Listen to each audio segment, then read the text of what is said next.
शुरुआत करते हैं।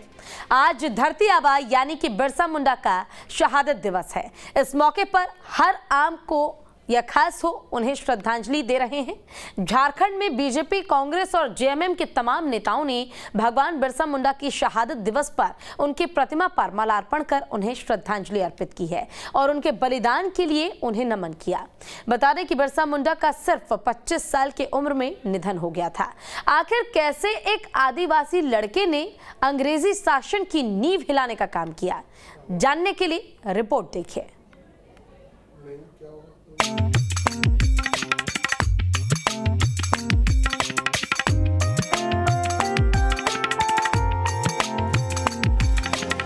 बिरसा मुंडा, उम्र 25 साल, कद 5 फीट 4 इंच। कद छोटा था लेकिन इनके हौसलों की ऊंचाई को कोई नहीं छू पाया। लड़कपन की उम्र में एक आदिवासी लड़के ने अंग्रेजी शासन की जड़ों को हिलाकर रख दिया। 22 साल की उम्र में आदिवासियों के बीच उलगुलान यानी आंदोलन की ऐसी आंधी को जन्म दिया जिसके आगे बड़े बड़े अंग्रेजी सुरमाओं के हौसले पस्त हो गए। एक वक्त ऐसा आया जब बिरसा मुंडा नाम ही अंग्रेज अफसरों के पसीने छुड़ाने के लिए काफी था। भगवान बिरसा मुंडा की शहादत दिवस पर पूरा देश उन्हें नमन कर रहा है। राजधानी रांची के कोकर में बिरसा मुंडा समाधि स्थल पहुंचकर बीजेपी के कई नेताओं ने धरती आबा को नमन किया। धरती आबा के चरणों में पुष्प अर्पित कर श्रद्धांजलि देते हुए नेताओं ने बिरसा मुंडा की जीवनी से प्रेरणा लेने की बात कही। बोकारो में भी झारखंड बीजेपी प्रभारी ने भगवान बिरसा मुंडा की प्रतिमा पर पुष्प अर्पित कर उन्हें नमन किया। झारखंड वासियों को ही नहीं, समूचे देश के वासियों को भगवान बिरसा मुंडा के आदर्शों को ध्यान में रखते हुए, उनके बताए हुए मार्ग को ध्यान में रखते हुए भारत की संस्कृति के रक्षक के रूप में काम करना चाहिए। ऐसा संदेश भगवान बिरसा मुंडा की जयंती के दिन हम लोग को मिलता है। शहादत दिवस है और बलिदान दिवस है और हम सब लोगों के लिए, पूरे देश के लिए प्रेरणा के वो स्रोत रहे हैं। देश की आज़ादी में उन्होंने संघर्ष किया, अपनी संस्कृति को बचाने के लिए संघर्ष किया। क्योंकि भगवान बिरसा मुंडा ने अपने कार्यकाल में अंग्रेजी सत्ता के विरुद्ध बिगुल फूंकने का काम किया था। वैसी स्थिति में लगभग 25 साल की उम्र में उनकी शहादत हुई। जिन्होंने हमें ये सिखाया है कि अपनी धरती की रक्षा कैसे करना चाहिए और धरती की जो इकोलॉजिकल बैलेंस है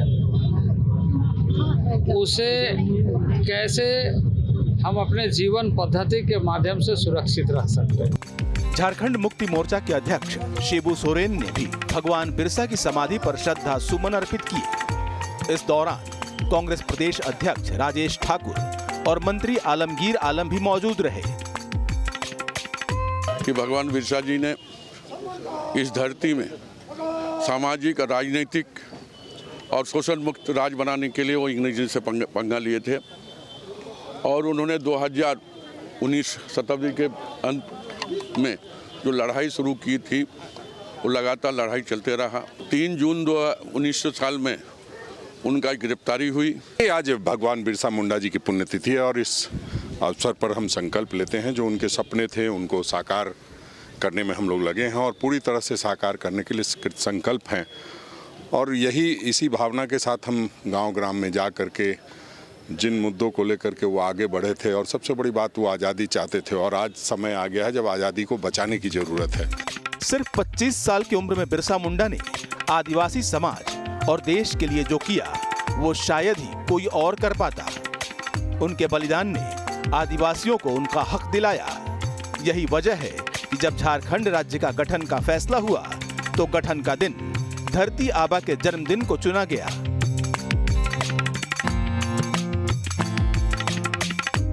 बिरसा मुंडा का जन्म 15 नवंबर 1875 को हुआ। उनका जन्म बंगाल प्रेसिडेंसी के रांची जिले के उलीहातू गांव में हुआ। उनके पिता का नाम सुगना मुंडा और माता का नाम कर्मी हातू था। उनका बचपन गरीबी में बीता था और उनकी शुरुआती शिक्षा सलगा में हुई। क्रिश्चियन मिशनरी के संपर्क में आने के बाद उन्होंने ईसाई धर्म अपना लिया, लेकिन जब मिशनरीज की नियत की खबर हुई तो उन्होंने बिसराइत धर्म की स्थापना की। 1886 से 1890 के दौरान बिरसा मुंडा ने चाईबासा में काफी समय बिताया। इस दौरान वो सरदारों के आंदोलन से काफी प्रभावित हुए। जल्द ही धरती आबा ने मिशनरी और सरकार विरोधी आंदोलन शुरू कर दिया। आदिवासियों के लिए ब्रिटिश शासन की नीतियों का विरोध करने लगे। जल्द ही बिरसा मुंडा आदिवासियों की नजर में मसीहा बन गए। आदिवासी उन्हें भगवान मानने लगे और धरती आबा की उपाधि दी। भगवान बिरसा मुंडा का आंदोलन अपने पूरे शबाब पर था, लेकिन मुखबिरी के चलते ब्रिटिश पुलिस उन्हें गिरफ्तार करने में कामयाब हो गई और 25 साल की उम्र में गिरफ्तारी के सिर्फ 3 महीने बाद ही सन 1900 में बिरसा मुंडा का निधन हो गया। उनकी मौत की वजह हैजा को बताया गया, लेकिन आज भी उनकी मौत एक रहस्य बनकर रह गई है। हालांकि जाते जाते उन्होंने कहा था कि मैं मर नहीं सकता, उलगुलान जारी रहेगा, और ये उलगुलान आज भी जारी है। पिछड़ेपन के खिलाफ, भ्रष्टाचार के खिलाफ और अत्याचार के खिलाफ ऐसे योद्धा और ऐसे स्वतंत्रता सेनानी को पूरा देश सलाम करता है। Bureau report, news state, Bihar Jharkhand.